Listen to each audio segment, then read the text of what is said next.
PIB crescendo acima de 3% por 3 anos seguidos. Desemprego no melhor patamar da história. Bolsa batendo recorde atrás de recorde. Se você ouvir esses números, parece que o Brasil está indo muito bem. Mas tem uma outra planilha, e nessa planilha o Brasil terminou 2025 com mais de 10 trilhões em dívida pública, isso mesmo, com um déficit nominal de quase 1 trilhão pelo terceiro ano consecutivo, com a maior carga tributária da história do país e com a Selic a 15%, o maior nível de 2 décadas. Esses dois cenários estão acontecendo ao mesmo tempo e hoje eu vou te mostrar os dois, sem escolher nenhum dos lados, porque a verdade é mais útil de qualquer narrativa. Fica até o final, porque no final eu falo sobre o que significa isso para o seu dinheiro agora. E onde que eu vejo oportunidade real nesse cenário. Onde que você pode ganhar dinheiro, onde que você pode perder.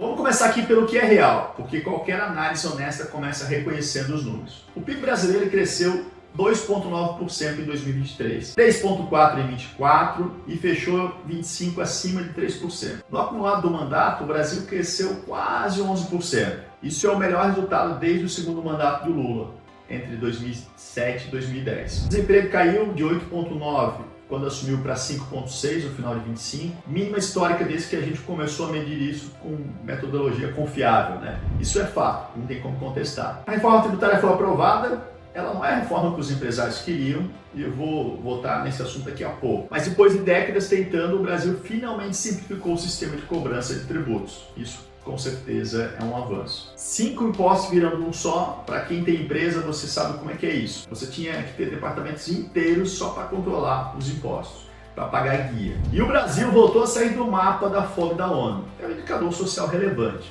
Bolsa Família expandindo, renda mínima funcionando. Isso tem um custo. Eu vou falar sobre ele, mas o número de fato é real. Então assim, houve resultados. Eu prefiro ser honesto sobre isso do que fingir que não houve. Porque quando você ignora o que funcionou, você perde credibilidade para criticar o que não funcionou. Simples assim. Agora aqui minha opinião sobre esses fatos, tá? É claro que eu sou enviesado. O meu lado é o lado do empresário, o lado do mercado financeiro, o lado de quem paga a conta. De fato, o governo avançou em pontos importantes. A reforma tributária era uma medida mais do que esperada. O problema é que a gente vai ver adiante no vídeo que ela vai custar caro para todos nós. A questão social também é importante. Agora, o que ninguém está vendo, se a gente olha esses números cruelmente, a gente pensa assim, pô, o Brasil está voando. Mas a verdade não é essa. Na verdade, a gente está criando um buraco que logo ali vai ter que ser pago. O próximo presidente, independente de qual seja ele, vai ter que fazer reformas nesse país, porque senão a gente vai virar uma Argentina com certeza. Agora a gente abre a outra aba da planilha. O Brasil fechou 2025 com uma dívida pública de 10 trilhões. Para ter uma referência, quando o Lula assumiu em janeiro de 23, a dívida era de 7,2. Em 3 anos cresceu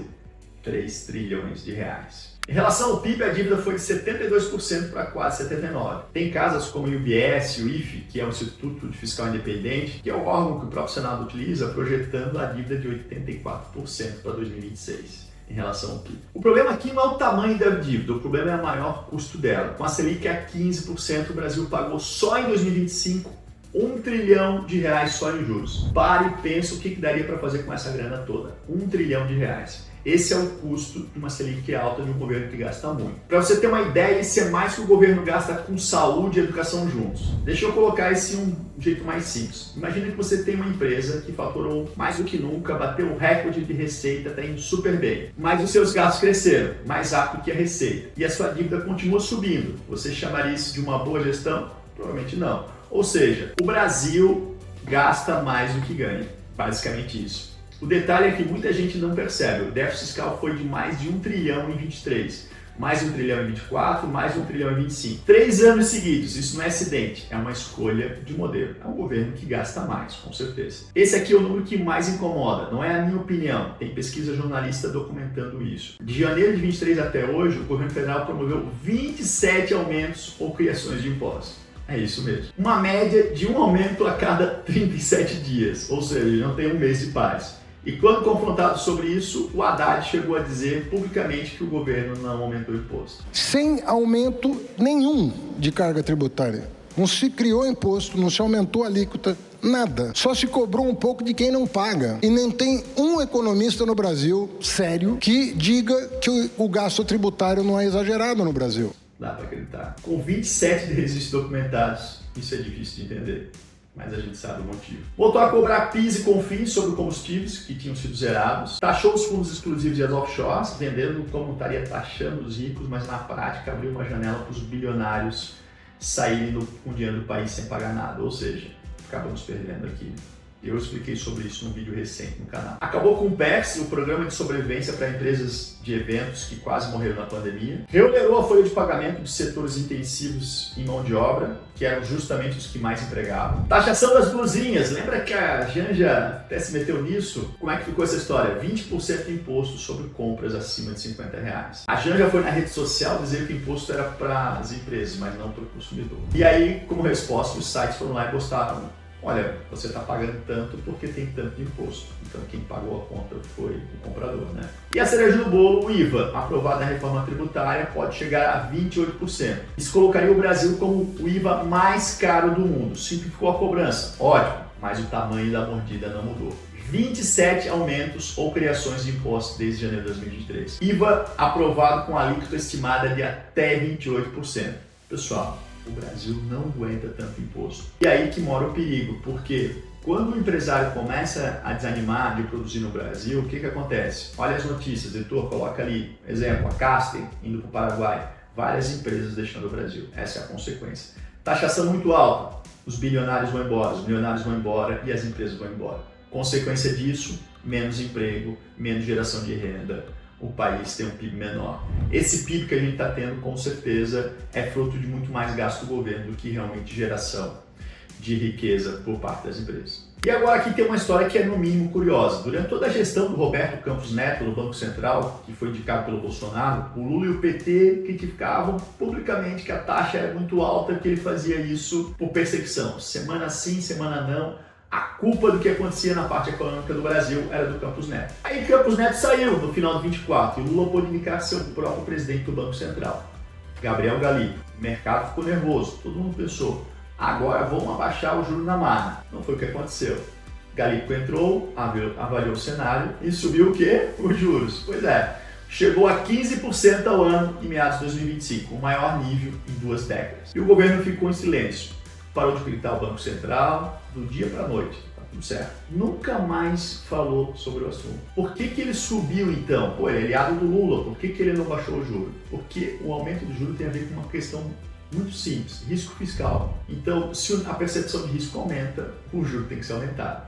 Vou fazer um parênteses aqui, imagina o seguinte, eu estou devendo no Serasa e estou no cheque especial. Eu vou pegar crédito, vocês acham que o banco vai emprestar um juro normal para mim ou mais caro? Obviamente mais caro, né? A dívida crescendo, o déficit não fechando e a inflação pressionada. O Banco Central não teve outra saída senão aumentar os juros. E aí que você tem um ciclo vicioso. O governo gasta mais do que arrecada, isso pressiona a inflação. O Banco Central sobe os juros para segurar e o custo da dívida explode porque a própria dívida está indexada à Selic. É uma engrenagem que se retroalimenta e quem paga essa conta é o empresário que precisa de crédito, é a família que tem financiamento, é a empresa que está tentando crescer. Não tem almoço grátis. Corte da Selic sinalizado para março de 26, mas com essa guerra na Ucrânia, toda essa confusão, os últimos dados de emprego e também de inflação, não sei se ela acontece em março. Tá? Tem alguns dados aqui que ficam fora do discurso oficial, que eu acho muito importante trazer. A inflação flertou com o teto da meta e pressionou o poder de compra em 22 dos 36 meses. A meta é 3, com a tolerância até 4,5. E mais de a metade do tempo o Brasil ficou fora dessa faixa. A picanha que o Lula prometeu colocar na mesa disparou quase 10%. Daí a solução seria o ovo, Roberto, também subiu. O café subiu quase 50%. E aí falar que a inflação foi controlada, não dá para acreditar, né? Porque não é o que a gente vê no supermercado todos os dias. O desemprego caiu.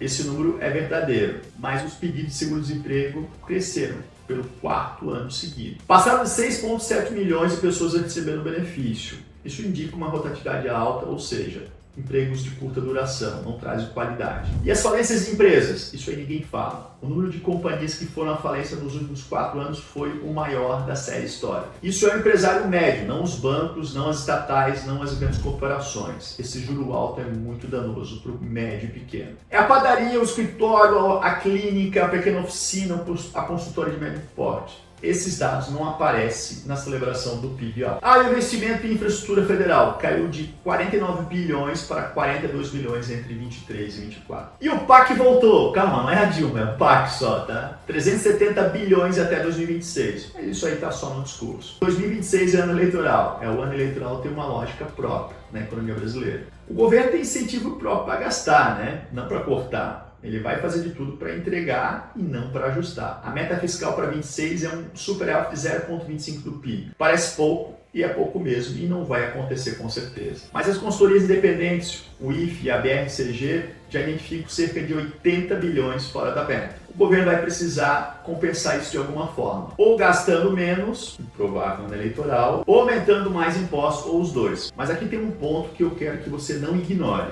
Mesmo nesse cenário todo, o Brasil está num momento interessante para o investidor. E deixa eu te dizer por quê. Com a Selic a 15%, com possibilidade de corte esse ano, a Bolsa se antecipa isso, ou seja, não adianta você se expor à Bolsa depois que o juro cair. Como por acaso, o Ibovespa bateu 192 mil pontos, pela primeira vez na história. O capital estrangeiro entrou aqui com força, foram já quase 40 bilhões de reais só em 2026. Quando você tem uma Selic caindo, a Bolsa sobe, historicamente acontece isso. Quando você tem capital estrangeiro entrando, o câmbio se aprecia. Esse é o cenário que está se formando. O Brasil continua sendo um país com problemas estruturais sérios, mas as empresas brasileiras historicamente batem recorde atrás de recorde. Quem se posiciona no momento certo pega essa valorização. Pessoal, a gente tem que separar o fato da opinião política. Aqui vocês sabem qual é a minha opinião, ela está muito clara. Mas o que eu quero ressaltar aqui é para você que quer investir. O momento é bom para investir. A taxa Selic está dando boa oportunidade para quem quer ganhar dinheiro pré-fixado, por exemplo, IPCA+, você empresta dinheiro para o governo com uma taxa real de 7%. O BTG acabou de soltar um relatório sobre isso. Quem quiser, pede aqui nos comentários que eu mandei esse relatório mostrando como é que você pode até triplicar seu patrimônio emprestando dinheiro para o governo. Eu sei que parece contraditório, você acha que é mais seguro emprestar dinheiro para banco e para empresa, mas não, é mais seguro emprestar dinheiro para o governo e ter uma chance aí de você até triplicar seu patrimônio, mas precisa saber como faz isso, tá? A Bolsa, não é porque o Brasil está indo muito bem, que o Brasil é lindo. Na verdade, a gente é o menos feio. Pensa o seguinte, um investidor global, ele tem lá um mandato para investir e tem países emergentes. Quem são os países emergentes, Roberto? Brasil, China, Rússia, Índia, México. Então, os nossos parceiros estão indo muito mal. Então, quando o parceiro vai mal, não é porque a gente é o mais bonito da mesa, mas sim porque a gente é o menos feio. Por isso, desse capital estrangeiro todo aqui. As nossas empresas são boas, temos empresas aqui que dão um recorde histórico, estava muito barato e veio o capital. Então, o momento é bom para investir, mas precisa saber como fazer. E por isso, a ajuda de um especialista é bem importante. Então, resumo dos 3 anos. Crescimento de PIB acima da expectativa é um fato. Isso por causa do gasto do governo. Desemprego mínimo histórico, fato. Reforma tributária aprovada, fato. E ao mesmo tempo, dívida em 10 trilhões, déficit de 1 trilhão no terceiro ano, 27 aumentos de impostos e a Selic maior nível em 2 décadas. Esses dois conjuntos de números são verdadeiros ao mesmo tempo. A questão que todo mundo vai ter que responder em 2026 é: esses resultados positivos são sustentáveis com esse custo fiscal? Essa é a pergunta que vai definir a eleição. E o mais importante, o que acontece com a sua carteira nos próximos anos? Se esse vídeo te ajudou a aprender melhor sobre o cenário, compartilha com aquele teu amigo ou sócio que ainda está confuso sobre o que está acontecendo na economia e está perdido onde quer investir. E se você quer entender como se posicionar de forma inteligente considerando esse ambiente, o link da consultoria está na descrição. Até o próximo vídeo e não esquece daquele like.